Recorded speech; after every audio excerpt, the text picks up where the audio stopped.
जय हिंद guys, I hope you all are doing well. मैं काजल शर्मा, स्वागत है आपका क्लासेस कैंपस पर, जहां मैं लेकर आती हूं आपके लिए डेली करंट अफेयर्स का पोस्ट मार्टम। तो गाइस, आज डेट हो चुकी है 15 अगस्त 2020, यानी कि जश्न ए आज़ादी वाला दिन है आज हमारा। तो आप सभी को हमारी क्लासेस कैंपस फैमिली की तरफ से आप सभी को बहुत बहुत बधाइयाँ, बहुत बहुत शुभकामनाएं आज के दिन की। सो गाइज, चलिए शुरू करते हैं आज का सेशन एक बेहतरीन कोट के साथ, एक जोशीली उमंग भरी कोट के साथ, जो है आओ झुककर सलाम करें उनको जिनके हिस्से में ये मुकाम आता है, खुश नसीब होता है वो खून जो देश के काम आता है। जी हाँ गाइज, इस जोशीली और उमंग भरी इसी कोट के साथ चलिए शुरू करते हैं आज का सेशन। और अगर आप चैनल पर नए तो चैनल को कीजिए subscribe and hit the bell icon. तो गाइज, आज का पहला क्वेश्चन बना है जो आपको अगेन गर्व कराएगा, जो है हाल ही में स्काई रूट एरोस्पेस ने अपर स्टेज रॉकेट इंजन का सफल परीक्षण किया है। स्काई रूट एरोस्पेस द्वारा इसे क्या नाम दिया गया है? तो गाइज, इसमें गर्व करने वाली बात है कि हमारे भारत की एक प्राइवेट कंपनी क्या नाम है? Skyroot Aerospace. Skyroot Aerospace एक कंपनी है जो कि प्राइवेट है। कहाँ की कंपनी है ये? हैदराबाद तेलंगाना की है कंपनी है। तो गाइज, इसने क्या किया है कि ये पहली कंपनी बनी है, पहली प्राइवेट कंपनी बनी है देश की, जिसने स्पेस के लिए एक रॉकेट इंजन का सफल परीक्षण किया है।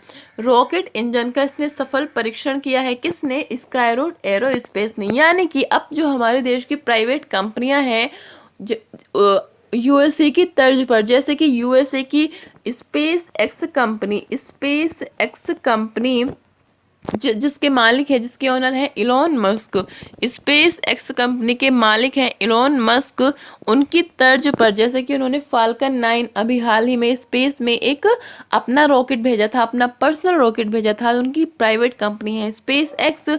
उसी की तर्ज पर क्या भारत करने वाला है? अपनी स्काई रूट एरोस्पेस रॉकेट से स्पेस की विजिट। ठीक है गाइज, तो क्या इस स्काई रूट एरोस्पेस ने अपने अपर स्टेज रॉकेट इंजन का सफल परीक्षण किया है? क्वेश्चन बना है ये। तो स्काई रूट एरोस्पेस द्वारा इसे क्या नाम दिया गया है? तो गाइस, नाम होने वाला है इस रमन नाम होने वाला है इस इंजन का। और गाइस, इंजन का नाम है रमन। आपको पता है कौन है रमन को? तो कौन है गाइस रमन? सीवी रमन। आपने नाम सुना होगा, सीवी रमन।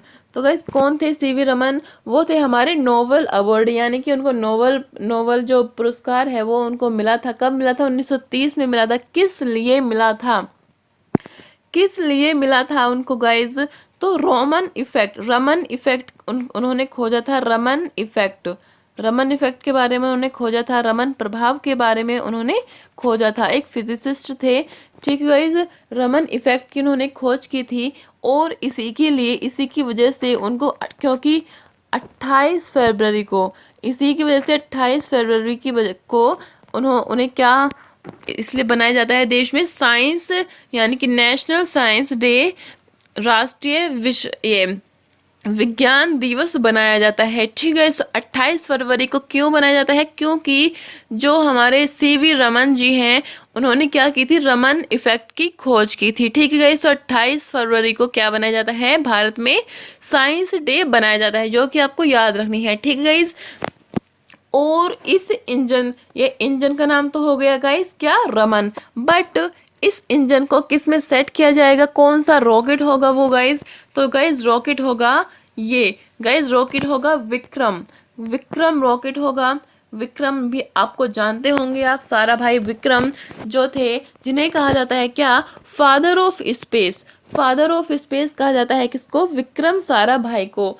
तो गाइज, यह रॉकेट है विक्रम नाम से, और इंजन किस नाम से है? रमन नाम से है। ठीक है गाइज, तो गाइज दिसंबर 2021 में यह जो रॉकेट है लॉन्च होगा किस इंजन के साथ? रमन इंजन के साथ, जिसने किसने बनाया है ये रॉकेट? तो गाइस स्काई रूट कंपनी ने यह रॉकेट तैयार किया है, जो कि एक प्राइवेट कंपनी है। तो भारत की पहली कंपनी बनी है स्काई रूट, जिसने यह रॉकेट स्पेस के लिए तैयार किया है। ठीक है गाइस, तो आपको याद रखना है ये सभी चीज़ें। तो गाइस चलिए बढ़ते हैं अपनी नेक्स्ट खबर के लिए, जो है हाल ही में किस बॉलीवुड कलाकार ने फोर्ब्स की सर्वाधिक कमाई करने वाले सितारों की सूची में टॉप 10 यानी कि शीर्ष 10 सितारों में जगह बनाई है? तो गाइस जिसका आंसर होने वाला है हमारे अक्षय कुमार जी। अक्षय कुमार जी ने क्या बनाया है कि जो फोर्ब्स की सूची होती है, फोर्ब्स की एक लिस्ट निकलती है, फोर्ब्स की एक लिस्ट निकलती है, उसमें क्या किया है इन्होंने कि टॉप 10 में आई हैं ऐसे स्टार्स में, ऐसे स्टार्स में जिनकी कमाई सर्वाधिक है, उनमें टॉप 10 में कौन सी जगह बनाई है? 6th रैंक आया है इनका, किनका? अक्षय कुमार जी का। ठीक है गाइस, तो कितनी इनकी कमाई है? तो गाइस वो है $48.5 मिलियन। तो गाइस $48.5 मिलियन इनकी कमाई है। इस कमाई के साथ ये 6 नंबर पर आए हैं। और गाइस इसी के साथ फर्स्ट नंबर पर कौन है? फर्स्ट नंबर पर है ड्वेन जॉनसन। गाइस देख लीजिए, ये है अक्षय कुमार जी और ये है ड्वेन जॉनसन, जो है फर्स्ट नंबर पे ड्वेन जॉनसन, और ये है 6th नंबर पे। ठीक है गाइस, तो आपको याद रखना है फर्स्ट नंबर और 6th नंबर। और इनकी कमाई कितनी है ड्वेन जॉनसन की, जो है यूएसए के एक्टर हैं, यूएसए के एक्टर हैं कौन? Dwayne Johnson. तो गाइस इनकी कमाई कितनी है गाइस? $87.5 मिलियन, $87.5 मिलियन इनकी कमाई है। तो जो आपको याद रखना है। तो गाइस चलिए बढ़ते हैं अपनी नेक्स्ट खबर के लिए। हाल ही में विश्व अंगदान दिवस यानी कि वर्ल्ड ऑर्गन डोनेशन डे बनाया गया है, जो कब बनाया जाता है? तो गाइस जिसका आंसर होने वाला है 13 अगस्त को क्या विश्व अंगदान दिवस मनाया जाता है? ठीक है गाइस, तो आपको याद रखना है ये वर्ल्ड ऑर्गन डोनेशन डे कब बनाया जाता है? 13 अगस्त को यह बनाया जाता है। ठीक है गाइस, क्यों बनाया जाता है? ताकि गाइस अवेयरनेस फैलाई जा सके, अवेयरनेस फैलाई जा सके। किस लिए? ताकि लोग जो हैं अपने अंगों को अपनी डेथ के बाद वो क्या कर सके? दान कर सके, ताकि विश्व के अन्य लोगों की क्या की जा सके? हेल्प की जा सके, उनको ऑर्गन ट्रांसप्लांट करके उनकी हेल्प की जा सके, जो कि ऑर्गन की कमी से, अंगों की कमी से पीड़ित हैं और उनकी मौत हो जाती है। तो गाइस आंकड़े कहते हैं कि 5 लाख डेथ्स भारत में, 5 लाख डेथ्स हर साल किसकी वजह से होते हैं? जरूरी अंग की अनुपलब्धता की वजह से होते हैं। 5 लाख डेथ गाइस, सपोज कीजिए 5 लाख डेथ्स भारत में केवल किस चीज़ से हो रही हैं हर साल? जरूरी अंग की अनुपलब्धता की वजह से हो रही हैं। तो गाइस इसीलिए यह डे सेलिब्रेट किया जाता है, मनाया जाता है, ताकि लोगों में क्या हो सके? ताकि लोगों में अवेयरनेस फैलाई जा सके वर्ल्ड ये ऑर्गन डोनेशन के लिए। ठीक है गाइस, तो आपको याद रखना है कब बनाया जाता है? 13 अगस्त को यह बनाया जाता है। और गाइस इसी के साथ आपको अगेन रिवीजन करा दूं कि जो 10 अगस्त है, 10 अगस्त को गाइस कौन सा डे मनाया जाता है? बायोफ्यूल डे बनाया जाता है। बायोफ्यूल डे बनाया जाता है, जो हमने आप डिस्कस किया था। इसी के साथ 12 अगस्त को क्या सेलिब्रेट किया था हमने? World youth day, international youth day celebrate किया था। और इसी के साथ 12 जनवरी को क्या बनाया जाता है? नेशनल यूथ डे बनाया जाता है। तो वर्ल्ड यूथ डे कब बनाया जाता है? 12 अगस्त को। और नेशनल यूथ डे कब बनाया जाता है? 14 जनवरी को। तो गाइज आपको रिवीजन और इंटरलिंक करते चलना है। ठीक है गाइज, तो चलिए बढ़ते हैं नेक्स्ट खबर के लिए, जो है हाल ही में किस राज्य के मुख्यमंत्री ने मुख्यमंत्री किसान सहाय की शुरुआत की है? मुख्यमंत्री किसान सहाय योजना की शुरुआत की है। तो गाइस जिसका आंसर होने वाला है गुजरात। जी हाँ गाइस, गुजरात ने क्या किया है कि पीएम फसल बीमा योजना की तर्ज पर एक और नई योजना शुरू की है। पीएम फसल बीमा योजना तो एक केंद्रीय योजना है, बट जो मुख्यमंत्री किसान सहाय योजना है ये ऑफ कोर्स कौन सी होगी, स्टेट की योजना होगी। तो गाइज आपको याद रखना है किस स्टेट ने की है, गुजरात ने की है। इसमें क्या होगा स्पेशल, तो गाइज इसमें सबसे पहले आप जान लीजिए कि गुजरात के जो सीएम है वो कौन है, विजय रूपाणी जी हैं। विजय रूपाणी जी हैं कौन, गुजरात के सीएम विजय रूपाणी जी हैं सीएम गुजरात के। ठीक है, इसमें सबसे पहले क्या होगा, इस योजना में क्या होगा इसमें कि इसमें नो प्रीमियम, इसमें कोई प्रीमियम नहीं देना होगा, किसको, फार्मर्स को इसमें सबसे पहले कोई प्रीमियम नहीं देना होगा। प्रीमियम जैसा कि पीएम फसल बीमा योजना में दिया जाता था प्रीमियम किसानों को। तो गाइस लोन से पहले प्रीमियम देना होता था किसानों को, लेकिन इस योजना में नहीं देना होगा किसानों को। और यह योजना कब तक, कितने टाइम तक चलेगी, तो गाइस 1 साल तक यह योजना चलने वाली है। 1 साल तक यह योजना चलने वाली है। और इसी के साथ मुआवजा मिलेगा किसानों को, मुआवजा मिलेगा 4 हेक्टेयर जमीन हो अगर उन पर होगी, 4 हेक्टेयर अगर उन पर जमीन होगी तो उनको क्या मिलेगा, मुआवजा मिलेगा। और अगर 4 हेक्टेयर भूमि पर अगर उन्हें 33% का नुकसान होता है, 4 हेक्टेयर जमीन पर अगर उन्हें 33% का नुकसान होता है तो उनको मुआवजा दिया जाएगा। ठीक है गाइज, आपको याद रखना है। और इसी के साथ 60% नुकसान होने पर उनको 20,000 पर हेक्टेयर के हिसाब से उनको क्या मिलेगा, मुआवजा मिलेगा। और अगर 60% से अधिक नुकसान हुआ है तो 25,000 पर हेक्टेयर उनको मुआवजा दिया जाएगा। तो ये गाइस सम इम्पोर्टेंट फैक्ट्स थे इसके बारे में जो कि आपको याद रखने हैं। और सबसे महत्वपूर्ण बात कि कौन से राज्य ने शुरू की है, तो गुजरात राज्य ने यह शुरू की है। तो चलिए गाइस शुरू करते हैं अपना नेक्स्ट क्वेश्चन जो है, हाल ही में अलेक्जेंडर लुकाशेंको का किस देश के राष्ट्रपति के रूप में वहां की जनता द्वारा चुनाव किया गया है। तो गाइस इम्पोर्टेंट इलेक्शन है ये बेलारूस का इम्पोर्टेंट इलेक्शन है। क्योंकि यह जो अलेक्जेंडर लुकाशेंको हैं ये 6th टाइम गाइस इमेजिन कीजिए, 6th टाइम क्या बनकर आए हैं, राष्ट्रपति बनकर आए हैं बेलारूस के। तो 6th टाइम ये राष्ट्रपति बनकर आए हैं कहाँ के, बेलारूस के। कब से है गाइस, 1994 से यह प्रेसिडेंट है कौन, अलेक्जेंडर लुकाशेंको। तो गाइस ये तो क्वेश्चन इंपॉर्टेंट हो जाता है कि 1994 से ये प्रेसिडेंट है कहाँ के, बेलारूस के। और गाइस इन्हें अभी भी इन्हें 80% क्या मिले हैं, वोट मिले हैं, 80% वोट से जीते हैं कौन, अलेक्जेंडर लुकाशेंको। तो गाइस आपको याद रखना है। तो गाइस देख लीजिए ये है अलेक्जेंडर लुकाशेंको जो 1994 से प्रेसिडेंट है किसके, बेलारूस के, और जिन्हें अभी भी 80% मत से जीते हैं, वोट से जीते हैं। तो गाइस देख लेते हैं बेलारूस के बारे में। तो गाइस यह है मैप बेलारूस का, जो है एक जो 1991 में क्या हुआ था, रशिया से अलग हुआ था, रशिया का ये पहले भाग था, यह है बेलारूस। ठीक है गाइस, यह है बेलारूस जिसकी राजधानी है मिन्स्क और जिसके अब प्रेसिडेंट बने हैं कौन, अलेक्जेंडर लुकाशेंको। ओके गाइस, तो आपको याद रखना है ये बेलारूस जिसकी राजधानी है मिन्स्क और जो कब 1991 में किससे, रशिया से अलग हुआ था, रशिया का एक भाग था। तो गाइस इससे लगने वाली जो कंट्रीज हम कौन से हैं, लिथुआनिया है, इधर रशिया है, इधर यूक्रेन है। ठीक है गाइस, तो आपको याद रखना है ये सभी कंट्रीज। तो चलिए बढ़ते हैं अपनी नेक्स्ट खबर के लिए। हाल ही में किस अरब देश ने पाकिस्तान को तेल का निर्यात रोकने की आधिकारिक पुष्टि की है। तो गाइस पाकिस्तान को एक बड़ा झटका किसकी तरफ से, सऊदी अरब की तरफ से पाकिस्तान को एक बड़ा झटका।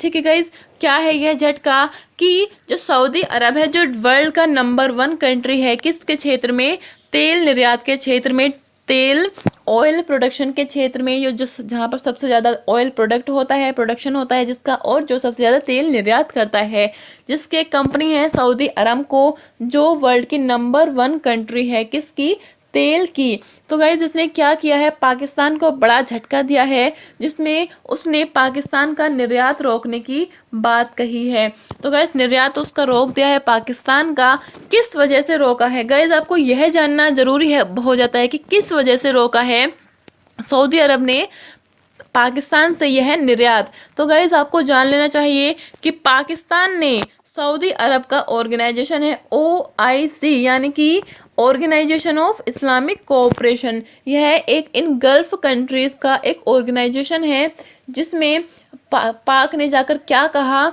कि उसने भारत की जो आर्टिकल 370 के चक्कर में उसने पाक ने धमकी दे दी, किसको, सऊदी अरबिया को। सऊदी अरब को धमकी दे दी किसने, पाक ने। क्यों दे दी कि जो भारत ने 370 आर्टिकल को हटाया है अपने देश में से, जम्मू कश्मीर में से, उसके बारे में आप उसको चेतावनी दीजिए, आप उसका विरोध कीजिए, जिस वजह से क्या सऊदी अरब ने उसको एक साइड कर दिया है, यानी कि उसका निर्यात रोकने की पुष्टि कर दी है। तो गाइज आपको याद रखना है ऑर्गेनाइजेशन ऑफ इस्लामिक कोऑपरेशन को। इसी के साथ क्या कहा था पाकिस्तान ने कि अगर आप ऐसा नहीं करते हैं तो मैं इस संगठन को तोड़कर एक नया संगठन बना लूंगा, जिस वजह से सऊदी अरबिया को गुस्सा आ गया और उसने उसका निर्यात रोक दिया। तो गाइज आपके लिए इम्पोर्टेंट हो जाता है। गाइज आपको मालूम होना चाहिए कि 6.2 बिलियन का पाकिस्तान पर कर्जा है, किसका, सऊदी अरब का। सऊदी अरब का 6.2 बिलियन का कर्जा है, जिसके तले पाकिस्तान दबा हुआ है। तो गाइज आपको याद रखना है ये सब चीज़ें। और गाइज अब जान लेते हैं OIC के बारे में। तो गाइज OIC की इस्टेब्लिशमेंट कब हुई थी, 1969 को इसकी इस्टेब्लिशमेंट होती है। कहाँ पर, जेद्दाह में इसकी इस्टेब्लिशमेंट होती है, जो कहाँ पर है, सऊदी अरब में है। ठीक है, इसमें 57 मेंबर्स हैं, 57 इसमें मेंबर्स हैं। तो गाइज इस ऑर्गेनाइजेशन को आपको याद रखना है, ये इम्पोर्टेंट ऑर्गेनाइजेशन है। ठीक है गाइज, तो देख लेते हैं जो गल्फ कंट्रीज़ हैं जिनका यह OIC संगठन है, उसको देख लेते हैं। तो गाइस यहाँ पर इराक, गल्फ कंट्रीज़ में इराक आता है, कुवैत आता है, बहरीन आता है, बहरीन यहाँ पर एक छोटा सा देश है, कुवैत यहाँ पर है, और कतर आता है, UAE आता है जिसने होप मिशन लॉन्च किया था, यह है ओमान, और यह है गाइस ये जो है ये गल्फ स्ट्रेट है, और यह है हॉर्मुज स्ट्रेट, यह है हॉर्मुज स्ट्रेट, यह है पर्शियन स्ट्रेट, यह है ओमान की खाड़ी। ठीक है गाइस, आपको याद रखना है। और इसी के साथ जो है न्यूज़ में वो है सऊदी अरब। ठीक है, सऊदी अरब है जो है न्यूज़ में। और गाइस इस साइड है ईरान। जो ये सभी देश हैं, ये 8 देश हैं, इनको सभी को गल्फ देश कहा जाता है, जो आपको याद रखना है।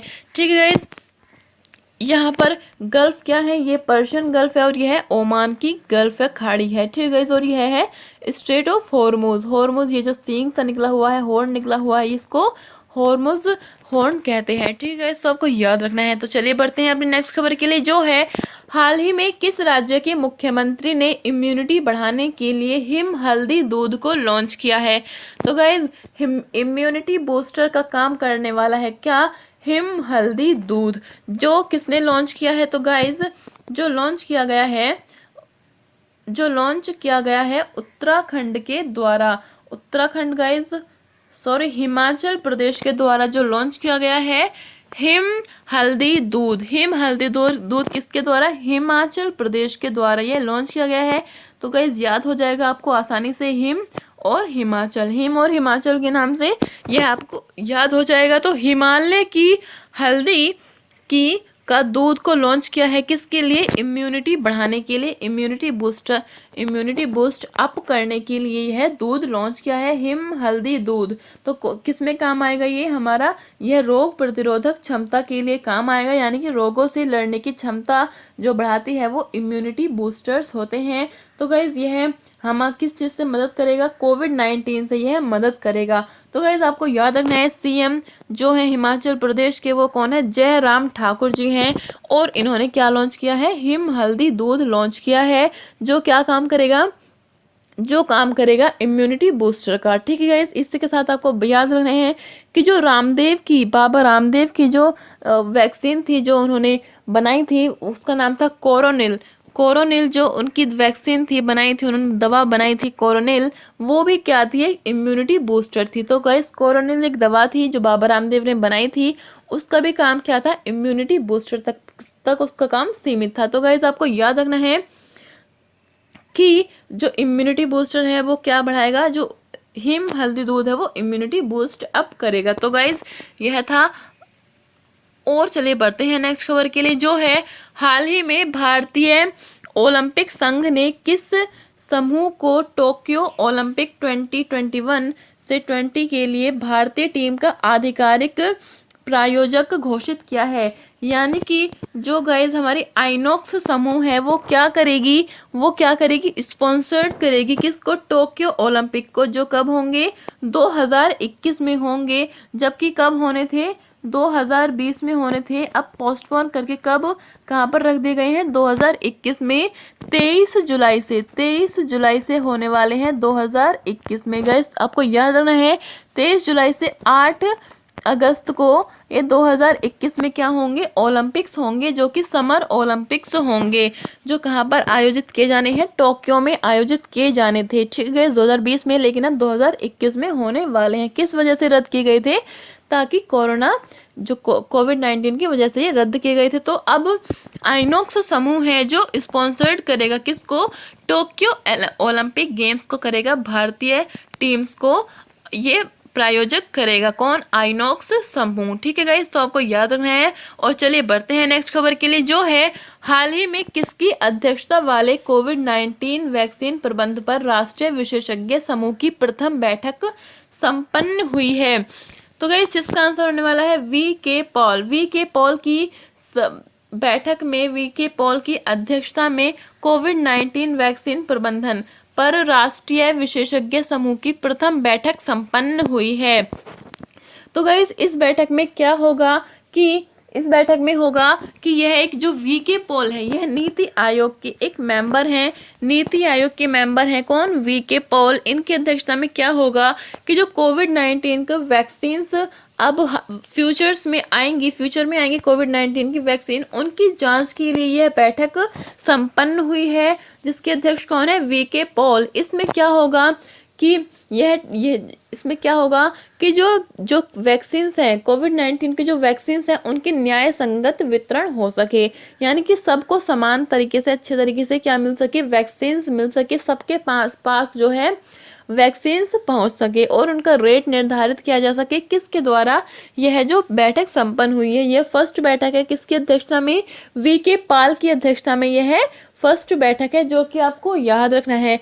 और गाइस इसी के साथ इसमें क्या होगा, इस बैठक में, इस समूह में, कि ये पड़ोसी देशों को जो हम वैक्सीन पहुंचाएंगे उसके बारे में भी यह बात की जाएगी इस समूह में, ठीक है गाइस। तो आपको याद रखना है जो कम आय वाले देश हैं उनको क्या पहुंचाई जाएगी, वैक्सीन पहुंचाई जाएगी अपने पड़ोसी देशों को, ठीक है गाइस। तो गाइस जो भारत काम करता है वो अपने साथ साथ अपने पड़ोसी देशों को भी लेकर चलता है। तो गाइस इसी की वजह से हमें अपने भारत पर गर्व करना चाहिए। तो गाइस ये है वी के पॉल जी, जो अध्यक्षता करने वाले हैं, जो है नीति आयोग के सदस्य हैं। तो गाइस आज का लास्ट क्वेश्चन है, हाल ही में सरकार द्वारा पारदर्शी कराधान ईमानदार का सम्मान प्लेटफॉर्म लॉन्च किया है, इस प्लेटफॉर्म में समाहित है। तो गाइस पारदर्शी कराधान ईमानदार का सम्मान प्लेटफॉर्म लॉन्च किया है किसने, भारत सरकार ने, जिसके बारे में सही कथन पूछा गया है कि इसमें करदाता